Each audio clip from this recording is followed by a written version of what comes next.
அனைவருக்கும் காலை வணக்கம். யூகேஜி குழந்தைகளே, ஏற்கனவே நம்ம வீட்டு விலங்குகள் பார்த்தோம். வீட்டு விலங்குகளில் என்னென்ன பார்த்தோம்? பசு பார்த்தோம், நாய் பார்த்தோம், ஆடு பார்த்தோம், பூனை பார்த்தோம், குதிரை, எருது.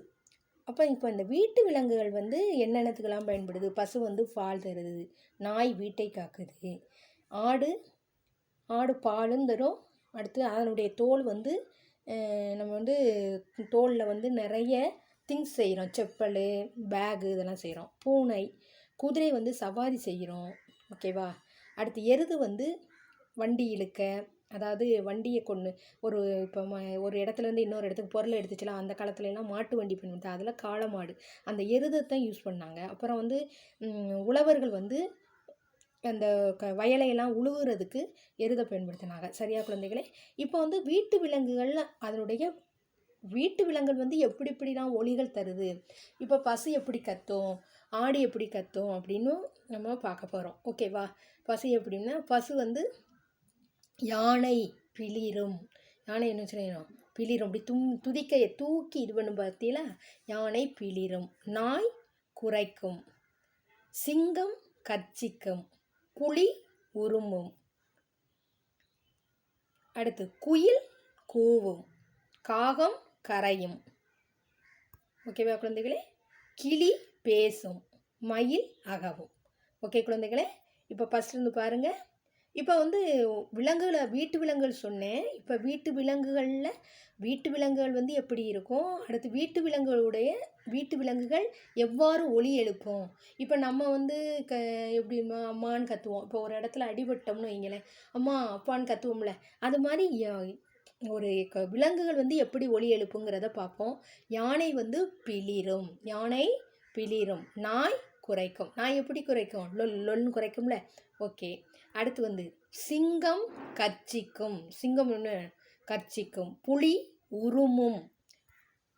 அடுத்து பறவைகள், இதில் பறவைகளும் சிலது வெயில் எழுப்போம். இப்போ குயில் என்ன கூவும், குக்கு குக்குன்னு கூவும்ல குயில். ஓகே.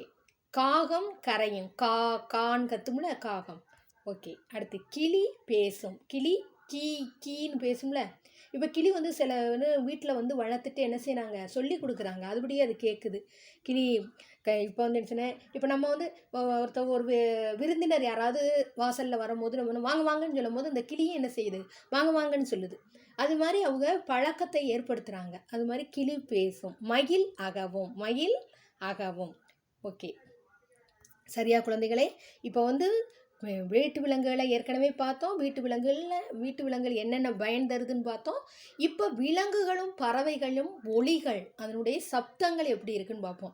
நாய் எப்படி இருக்கும்னு சொன்னேன், குரைக்கும். நாய் எப்படி குரைக்கும், எப்படி குரைக்கும்? லொல்னு குரைக்கும்ல. ஓகே. அடுத்து பூனை எப்படி கத்தும்? மியாவ் மியாவ்னு கத்தும். அப்புறம் சிங்கம் கர்ச்சிக்கும், சிங்கம் எப்படி இருக்கும்? கர்ச்சிக்கும்.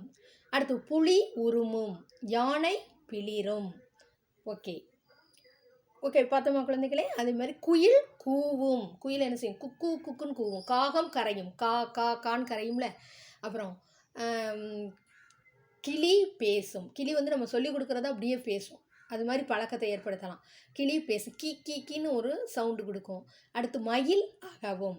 சரி, இதுதான் குழந்தைகளே இன்றைய பாடம். ஏற்கனவே தீபாவளி இதில் எல்லோரும் நிறைய பாடங்களை படிக்காமையும் எழுதாமையும் இருப்பீங்க. தீபாவளிலாம் போயிடுச்சு. நீ பாடங்களை சரியாக படிங்க, அழகாக நிறைய எழுத கற்றுக்கங்க. ஓகேவா? மிஸ் ஏற்கனவே உயிரெழுத்துக்கள் சொல்லி கொடுத்துருக்கேன், மெய்யெழுத்துக்கள் சொல்லியிருக்கேன். நிறைய பாடங்கள் போயாச்சு. நீங்கள் என்ன செய்யணும், அதை தினந்தோறும் கற்றுக்கணும். ஓகேவா?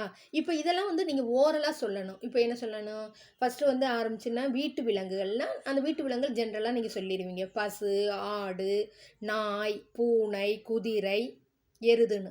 அடுத்து விலங்குகளின் ஒலிகள் எப்படி இருக்கும்னு பார்க்கலாம். யானை பிளிரும், நாய் குரைக்கும், சிங்கம் கர்ச்சிக்கும், புலி உருமும், குயில் கூவும், காகம் கரையும், கிளி பேசும், மயில் அகவும். ஓகேவா? இது மாதிரி நீங்கள் என்ன செய்யணும், தினந்தோறும் சொல்லி பார்க்கணும். மிஸ்ஸு சொல்லி கொடுத்ததை ஞாபகம் வச்சு சரியாக சொல்லுங்கள் குழந்தைகளே. நல்லா படிங்க. ஓகேவா? சரி, கிட்டு வாங்காதவங்களாம் வாங்கிட்டு போங்க. வாங்கிட்டு போய் நிறைய படிங்க, எழுதுங்க. ஓகேவா குழந்தைகளே? சரி குழந்தைகளே, மீண்டும் அடுத்த வகுப்பில் சந்திப்போம். இதில் ஜென்ரலாக ஓரலாக தான் படிக்க போகிறீங்க. ஓகேவா? சரி குழந்தைகளே, வணக்கம், நன்றி.